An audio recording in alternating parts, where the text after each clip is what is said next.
Attention, please. You are about to go on a journey through one of the most disturbing cases in Mississippi's history. Please leave a comment below telling me where you're watching from and what time it is when you listen to this narration. We want to know where and when these written accounts happen. In 1851, when cotton was king and people made money by taking advantage of others, something strange happened in Yazoo County, Mississippi. Like most forgotten histories, it started with a simple note in the county clerk's ledger.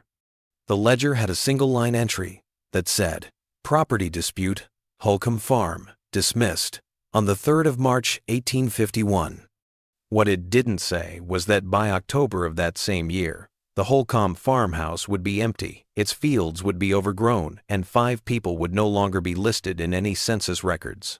The Holcomb farm was on the edge of what was then called Cypress Creek, a slow-moving stream that ran through the eastern part of Yazoo County. The land was not very interesting. It was 80 acres of mostly good land, a small 2-room cabin, and a barn that leaned a little to the south. James Holcomb, the owner of the Holcomb place, and what neighbors would later call his strange obsession with mechanical things, were what made it stand out. In 1847, James Holcomb showed up in Yazoo County records after buying his land with cash from a seller in Nashville. The deed transfer said that Holcomb was 32 years old, single, and had lived in Kentucky before. People who dealt with him remembered his strange behavior, even though it wasn't written down. He was quiet to the point of being rude, and would stare at a person's hands instead of their face when they spoke.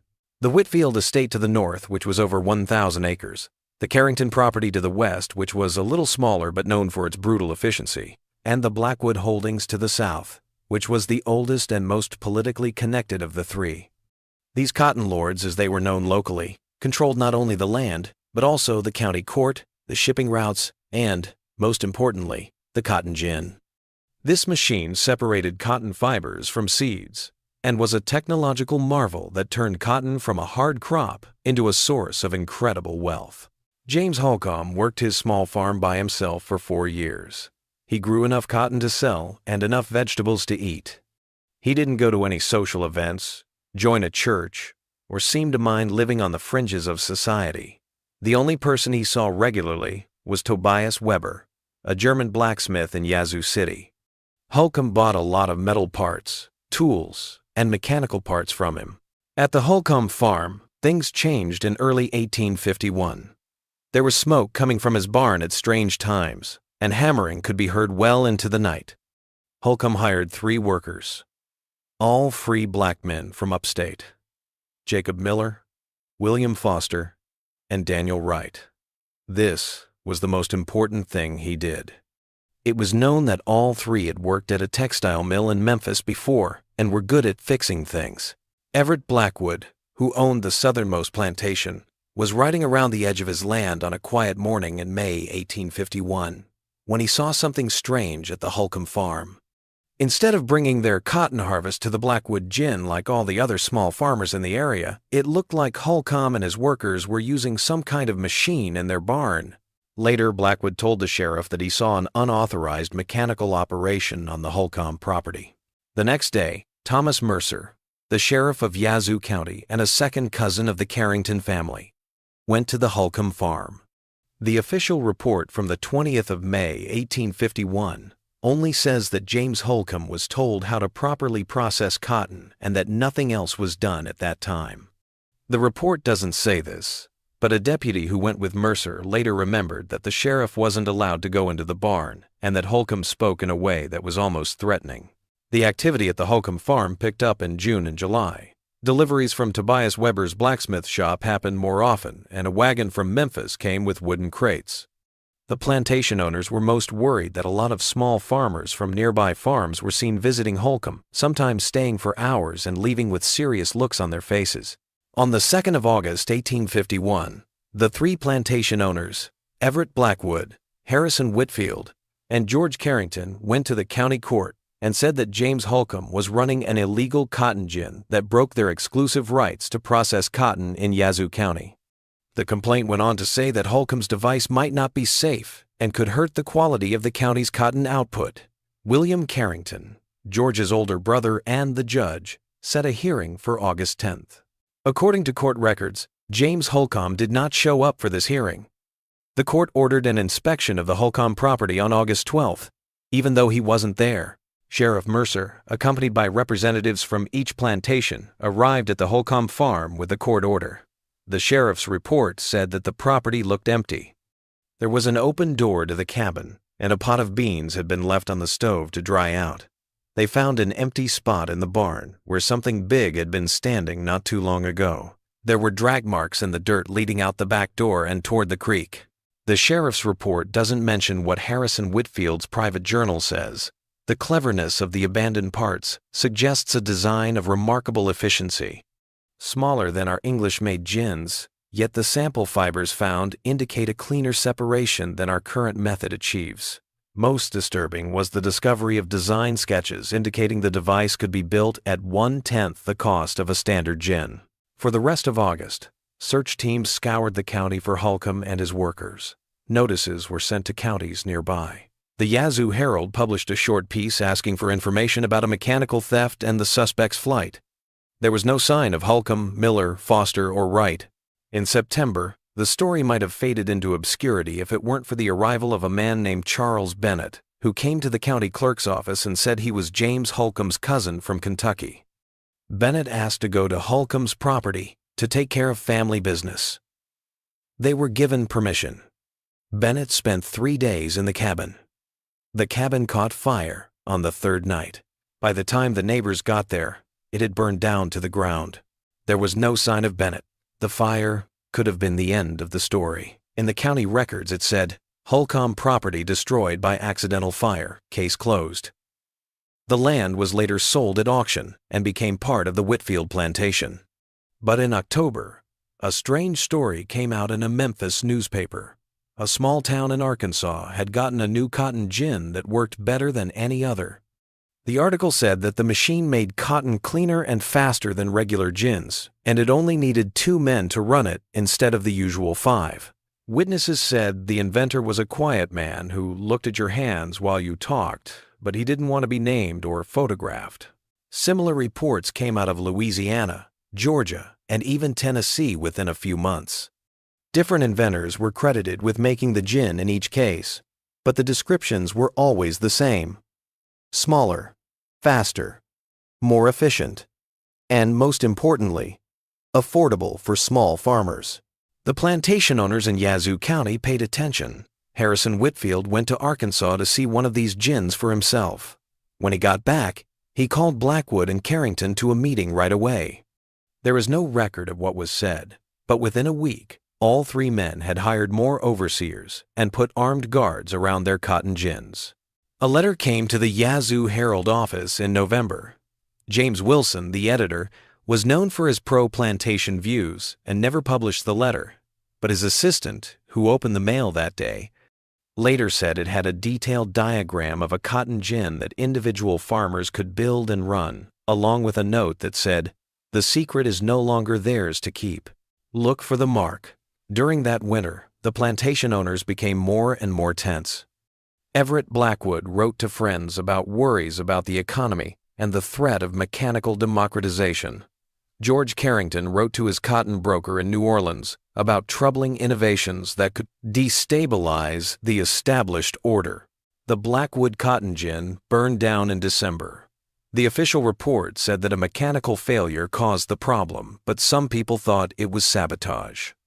In January 1852, both the Whitfield and Carrington gins broke down, making them unusable during the important time after harvest when processing needed to be done. In February, small cotton gins started to show up all over Mississippi. These were small, easy-to-move machines that one family could run. They were different from the big centralized gins that plantations owned.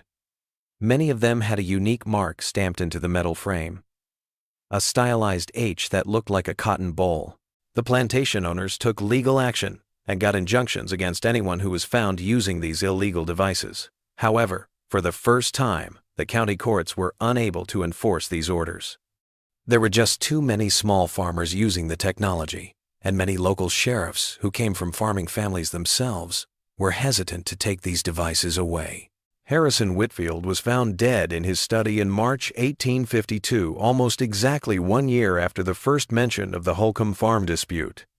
The coroner's report said apoplexy was the cause, but his widow's journal says he was very anxious and thought, "Holcomb watches from everywhere and nowhere." George Carrington sold his plantation in April and moved to Texas. Everett Blackwood stayed, but tax records show that his holdings shrank a lot over the next 5 years. This was because smaller farmers, who had their own gins, slowly became independent of plantation processing. People said they saw a man who looked like James Holcomb at the Memphis Cotton Exchange in the fall of 1853. He was watching the trading floor from a balcony. When asked, the man smiled and said, "The design spreads because its time has come." He left before anyone could stop him and question him. The most interesting document that came out in connection with this case was a technical analysis of what became known as the Holcomb gin, which was published by the Mississippi Agricultural Society in 1859. The report said, "The device's main innovation is not a new mechanical principle, but its rejection of the scale and centralization that has dominated cotton processing. By going back to a human scale of operation, it has achieved both technical efficiency and social reorganization." We don't know what happened to James Holcomb and his workers. Some stories say they moved to Canada, while others say they kept traveling through the South, bringing their design to places where cotton was grown. A Louisiana parish record mentions a blacksmith named Jacob Miller who worked on Liberty machines, but it doesn't say anything about a direct link to the Yazoo County incident. During Reconstruction in 1868, a historian from the Freedmen's Bureau tried to talk to people in Yazoo County about the Holcomb incident. Most people didn't want to talk on record. People who did give accounts gave different ones. An old man who wanted to stay anonymous said this: "It weren't no secret design. It was just a gin any man could build. The secret they tried to bury was that it didn't need to be big, didn't need to be expensive, didn't need to be theirs. That's what Holcomb showed us. And that's why they wanted him gone." For decades, no one lived on the Holcomb farm site. A Works Progress Administration survey in 1932 found that people in the area stayed away because they thought it was bad ground. The surveyor dismissed these concerns as rural superstition, but he did find it interesting from a scientific point of view that nothing would grow in the exact spot where the barn had stood. In 1964, while building a county road, workers digging near the old Holcomb property found a metal box with letters, technical drawings, and a journal inside. County records say that these things were sent to the state archives in Jackson. An investigation in 1968, on the other hand, found no record of their arrival. The request for archival materials was then closed and marked as materials lost in transit. There was one document that survived, a partial letter kept by Tobias Weber's family, who was a blacksmith. In Holcomb's own handwriting, it says, "What they fear is not the machine itself, but the idea it represents. They have built their world on the belief that certain knowledge must remain centralized, certain powers concentrated. They will call it theft, sacrilege, even madness, but we know it for what it is, a restoration of balance." The design is simple enough that once seen, it cannot be unseen, and therein lies its power. The old Holcomb farm is now part of a national forest. There is no marker that tells its history, and standard histories of cotton production or agricultural innovation don't mention James Holcomb. In some families in Yazoo County, though, there is still a story about a farmer who made something so dangerous that it wasn't a weapon or poison. It was just an idea made of metal. The idea that what was once controlled by a few could be made available to a lot of people. What we don't know about this case may be the most disturbing thing about it. There is no public record of the specific mechanical principles that made the Holcomb design so revolutionary. Some historians of agriculture say that this means the design was not good or useful in the end. Some people think of a more troubling theory, that the design worked exactly as it was supposed to, but its effects on power and control were so big that proof of its existence had to be systematically erased. In 1959, nearly a century after the events at the Holcomb farm, an agricultural engineer at Mississippi State University tried to put together the Holcomb gin based on incomplete descriptions. University records show that the project was stopped because there wasn't enough money. The engineer's notes were put away, but they are now listed as missing. The engineer took a job with a private agricultural company and never wrote about it again. For those who have tried to follow this history, a pattern emerges not of dramatic suppression, but of quiet erasure.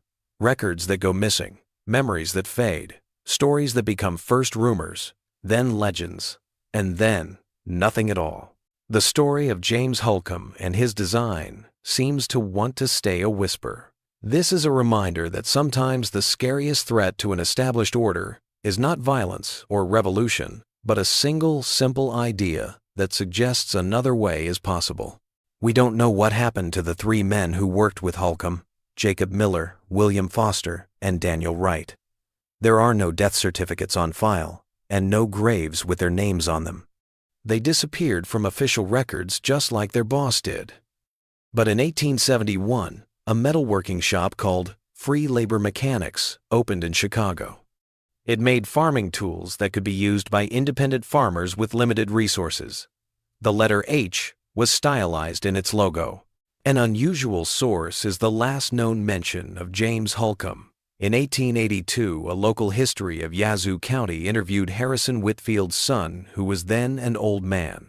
When asked about changes in cotton production during his lifetime, he fell silent for a long moment before responding, "We thought we owned the process. We thought we owned the knowledge. But some things refuse to be owned." Some ideas, once released, belong to everyone and no one. When asked to elaborate, he reportedly shook his head and said, "I still see him sometimes, in dreams." Holcomb, always working, always building, his hands moving like he's still assembling his machine piece by piece. And behind him, always watching, are the others, the ones who came after, the ones who learned. The interviewer noted that the old man seemed unusually disturbed by these recollections and changed the subject. The notes from the interview were put away and forgotten about until 1948, when they were found during renovations at the courthouse. By then, the story they told had faded from living memory, leaving only bits and pieces, whispers, and the occasional nightmare for those who knew what was really at stake in that quiet fight on a small farm in Yazoo County. A folk song from northern Mississippi, in the 1,930 seconds, might be the best way to sum up this strange time in history. Its origins are unknown, and the melody is easy to remember. These lines say, "Holcomb's hands built what couldn't be built. Holcomb's mind knew what couldn't be known. Holcomb's sin was to share what was hidden, and now the secret has grown and grown." In some rural areas of Mississippi, the phrase Holcomb's design is still used to describe an idea that can't be controlled once it's shared, an innovation that belongs to everyone but no one. A secret that was never really a secret, just a truth waiting for someone brave or stupid enough to say it out loud. The county records in Yazoo have been updated, digitized, and made searchable, but searches for Holcomb or cotton gin dispute come up empty. It seems like the events of 1851 have been carefully cut out of official history. But maybe that's part of the plan too. The idea that real power often comes from what isn't said, but what stays the same and moves through the world without being seen, changing everything it touches. People say that on quiet nights in the part of the national forest that used to be the Holcomb farm, you can hear the rhythmic sound of metal hitting metal, like a machine being put together piece by piece. This sound never gets louder or softer, and never stops. It's the sound of an idea taking shape over and over again, as endless as time itself. As part of his dissertation research on new ways to process cotton, a graduate student in agricultural history from Cornell University went to Yazoo County in 1961. Martin Caldwell had read a footnote in a regional economic study that mentioned the Holcomb incident in passing. He was interested in the fact that there wasn't much information available about what seemed to be a big technological advance. Caldwell's research journal, which was found among his personal things after he died in 1967, shows a series of increasingly frustrated attempts to get records about James Holcomb.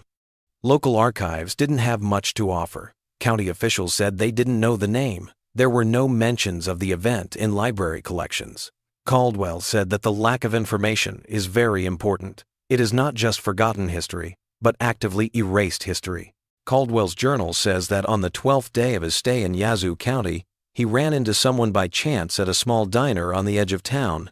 An older man heard him asking about the Holcomb farm and came over to his table.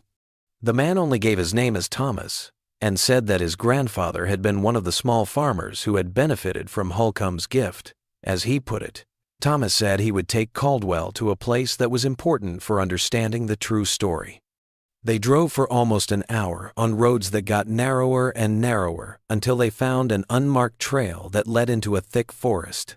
They walked for 20 minutes and then came to a small clearing where the remains of a stone foundation were barely visible under years of growth. This wasn't the Holcomb place, Thomas said. This was where they met, after, where they shared the knowledge, Caldwell wrote. The old man went on to say that after Holcomb went missing, a network formed among small farmers and skilled freedmen in 5 southern states. They met in places like this one to talk about how to make the original design better, teach each other the skills they needed, and plan how to quietly spread the technology. Thomas said, "It wasn't just a machine, it was a way of thinking. They were really afraid of the idea that a man with 80 acres could be equal to a man with 800. That knowledge should be in many hands, not just a few privileged ones." As they were leaving, Thomas showed Caldwell a small metal object he had in his pocket. It was a gear no bigger than a silver dollar, and it had the now famous H mark stamped into the middle. "Been in my family for 60 years, he said. "It's a reminder of what's possible." Caldwell's journal says he set up a formal interview with Thomas for the next day, but the meeting never happened. Caldwell waited 3 hours at the place he was supposed to meet Thomas, but he never showed up. Caldwell went back to his motel room that night and found that it had been searched. His research notes were still there, but a folder of pictures he had taken of local places, like the Stone Foundation, was gone. The owner of the motel said he didn't know of any problems, but he did say that some men from the Historical Society had asked about Caldwell's room number earlier that day. Caldwell got a note slipped under his door the next morning. It was written in a shaky hand and said, "They still watch. They still listen. The secret isn't in papers. Look to the hands that built." There was no signature. That afternoon, Caldwell left Yazoo County and wrote in his journal that he felt like some members of the community were watching him and were barely hiding their anger. He left after only 13 days instead of the 2 weeks he had planned to stay. Caldwell tried to keep doing his research from afar when he got back to Cornell. He asked for documents from state archives and wrote to other agricultural historians. His journal entries show that he was getting more and more frustrated because his questions were met with bureaucratic delays, requests that were filed incorrectly, and, in one case, records that came with missing pages that should have been there. In February 1962, Caldwell got a package with no address on it. There was only one piece of paper inside, and it had a technical drawing on it.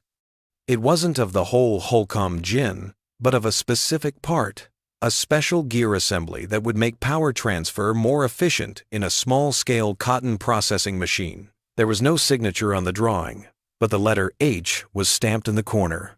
Caldwell's research focus changed. Instead of trying to write down what happened in the past, he started trying to put the technical innovation back together. He talks about talking to other engineers, making small prototypes, and slowly making progress in understanding the beauty of what he now calls distributed processing technology. In May 1962, Caldwell's research advisor expressed worries about his students' increasing fixation on the Holcomb design and disregard for appropriate academic practices. The university threatened to take away his funding by September if he didn't go back to his approved dissertation topic. His journal entries get more and more technical, with drawings, notes on mechanical efficiency, and calculations. Caldwell's last journal entry, from the 3rd of October 1962, says, "I understand now. It was never about cotton. Cotton was just the application, the immediate need. The real innovation was realizing that centralized control of critical technology makes people dependent by design. Holcomb didn't just build a better machine. He imagined a different relationship between people and the tools they need to be independent. I can't look at this as just historical research anymore. The principle is still true today, just like it was in 1851. The design goes on. 3 days later, Caldwell left Cornell for personal reasons.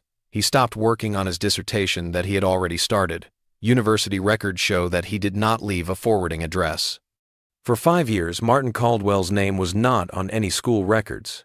In 1967, his name came up as the person who started a small agricultural technology cooperative in western Vermont. The cooperative's main job was to make simple, cheap farming tools for small-scale farmers. Their 1,968 catalog has a picture that shows their manufacturing philosophy.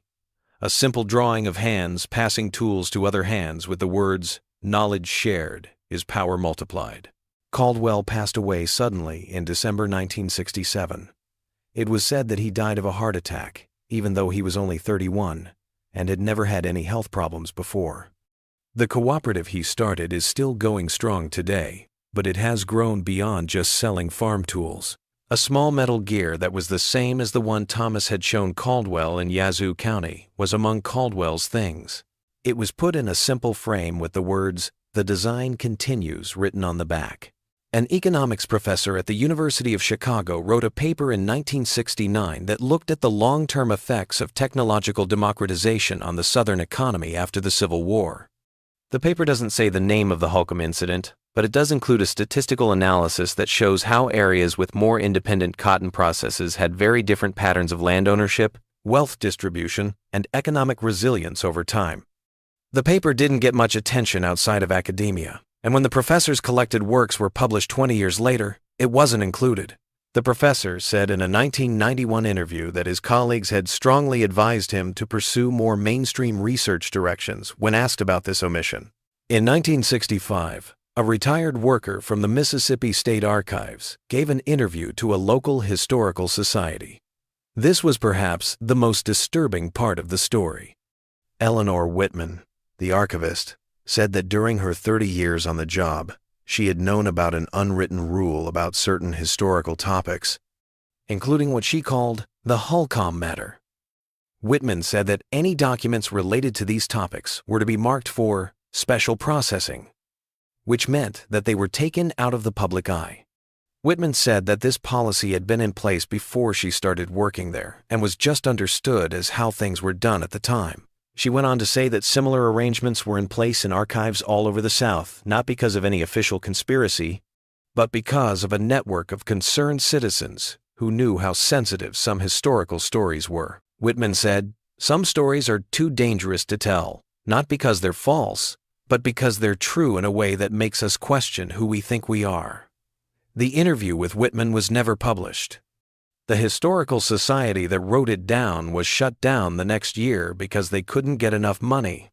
A small fire that damaged part of the Society's collection in 1966 is said to have destroyed the recording itself.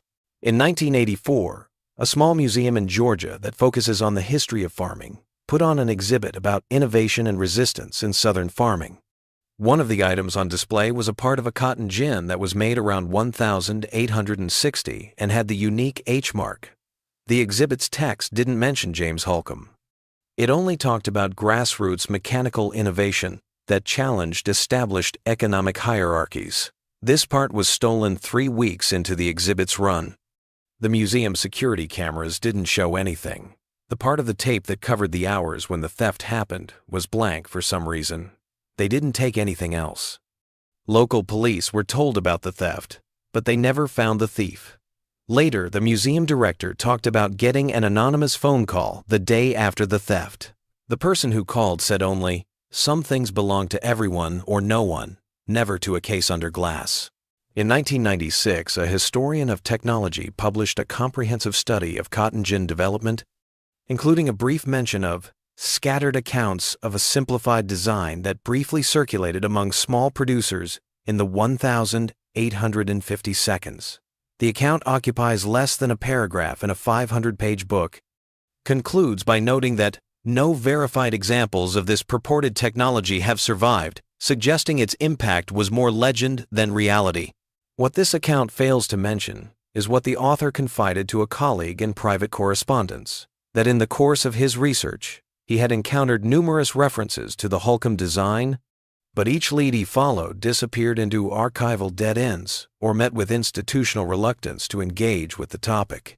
In this same letter, he says that he left out most of his findings on the subject because some doors, once opened, proved difficult to close again. The most recent chapter in this strange history happened in 2008, when workers were fixing up an old metalwork shop in Chicago and found a hidden room behind a brick wall. There were hundreds of technical drawings inside, all with the mark of free labor mechanics. Some were for cotton processing equipment, but there were also designs for many other agricultural and industrial devices. They all had the same philosophy. They should be simple, cheap, and appropriate for independent operation, as one document put it. The Chicago Historical Society received these materials as a gift. They were put into a database, digitized, and made available to researchers. 6 months later, the Society took the whole collection off the internet because of questions regarding provenance and copyright.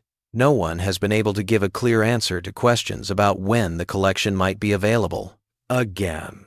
And so the story of James Holcomb and his design is still broken up, hard to find, seen through gaps in the archives, heard in folk memories, and felt in the obvious gaps in the historical record.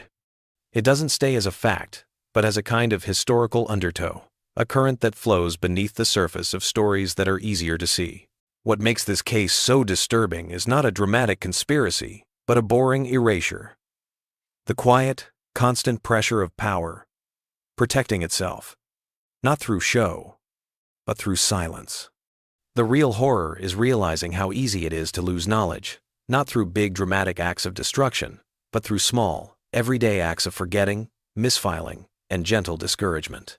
Some people who live in Yazoo County still say that on certain nights, especially when the cotton is high and the moon is low, you can hear mechanical sounds coming from the woods where the Holcomb farm used to be. These sounds are not of a machine working, but of one being put together and taken apart over and over again, metal against metal, gear against gear, and the quiet click of parts finding their right place. Some people say it's just the wind in the trees or the sounds of modern farming equipment far away. They say that James Holcomb, if he ever existed, was only a small footnote in the history of farming.